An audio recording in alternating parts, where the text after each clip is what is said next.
उत्तराखंड में इन दिनों कांवड़ यात्रा जारी है और कांवड़ यात्रा के दौरान लाखों की संख्या में शिव भक्त हरिद्वार पहुंच रहे हैं। लेकिन इसी बीच कुछ ऐसी तस्वीरें भी सामने आ रही हैं जहां पर हमने देखा है कि कांवड़ियों के रूप में कुछ उपद्रवी गाड़ियों के साथ तोड़फोड़ करते हुए दिखाई दिए, लोगों के साथ मारपीट करते हुए दिखाई दिए। इससे लोगों में दहशत का माहौल सा बना हुआ है। इस पर हमारे साथ बात करने के लिए उत्तराखंड के पूर्व मुख्यमंत्री और कांग्रेस के वरिष्ठ नेता हरीश रावत हैं। उनसे जानते हैं कि इस कांवड़ यात्रा में, जिसको कहा जाता है पावन यात्रा है, शिव यात्रा है, इसमें इस प्रकार का माहौल आखिर क्यों बना हुआ है।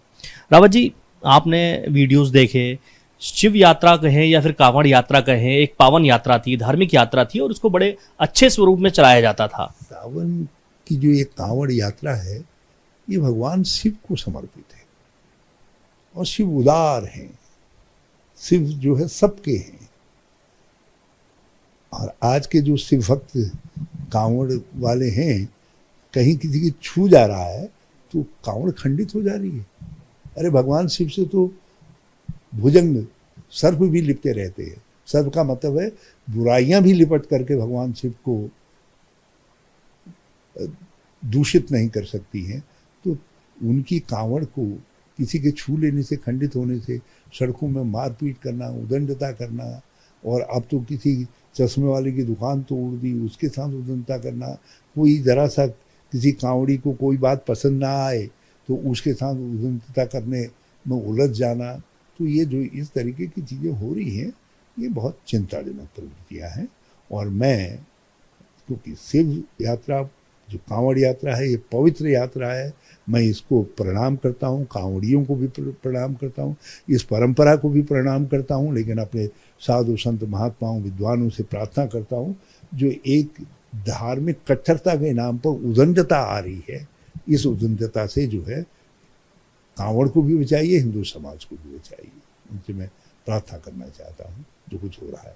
और इस उदंडता में कहीं न कहीं अब सरकारें भी सम्मिलित हो जा रही हैं कि पट्टा लगाओ, दिखाओ बेचने वाला कौन है, क्या है। कल कोई कह देगा कि इसको पैदा करने वाला कौन है, उसका नाम पता भी लिख करके लाओ। फिर परसों कोई कह देगा जहाँ ये खाद बनी थी, जिस खाद से ये उत्पादन हुआ है, उस खाद को बनाने वाला कौन है, उसका भी नाम पता लाओ। तो ये कहाँ किस तरफ लेकर के जा रहे हैं ये सरकारें, जो है इस पर भी गंभीरता से विचार करना चाहिए। इन्होंने कहीं ऐसा ना हो कि हमको आने वाले समय में ये लोगों के बीच में मजाक का पात्र बना दें। दुनिया में हमारे अलावा और भी तो समाज हैं, और भी तो दुनिया है, हमको मजाक का पात्र बना दें। एक प्रबुद्ध समाज को, एक प्रबुद्ध हिंदू संस्कृति, तो ये किस तरफ जा रही है, इस पर मैं समझता हूँ हमारे प्रबुद्ध लोगों को, साधु संत महात्माओं को, विद्वानों को गंभीरता से चिंतन करने की जरूरत है।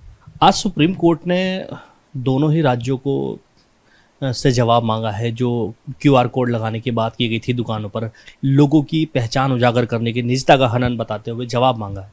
माननीय सुप्रीम कोर्ट बहुत अच्छी तरीके से जानता है, इनका केवल एक QR है, वो है QRM, क्योंकि इनके बाद बताने के लिए कुछ नहीं है। ये उस QR का उपयोग करना चाहते हैं। तो इसलिए माननीय सुप्रीम कोर्ट अच्छी तरीके से जानता है, कुछ मार्ग निर्देशन वहाँ से प्राप्त हो सके और जो हमारी संस्कृति को अभ्रंश संस्कृति की तरफ सरकारें लेकर के जाने की कोशिश कर रही हैं, उनसे हम बच सकें, उसकी हम उम्मीद करते हैं माननीय सुप्रीम कोर्ट से।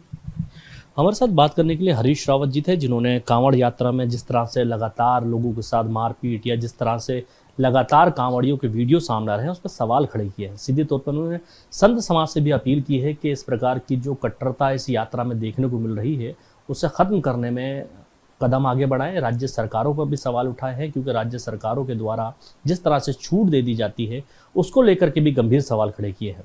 Danish Khan, ABP live.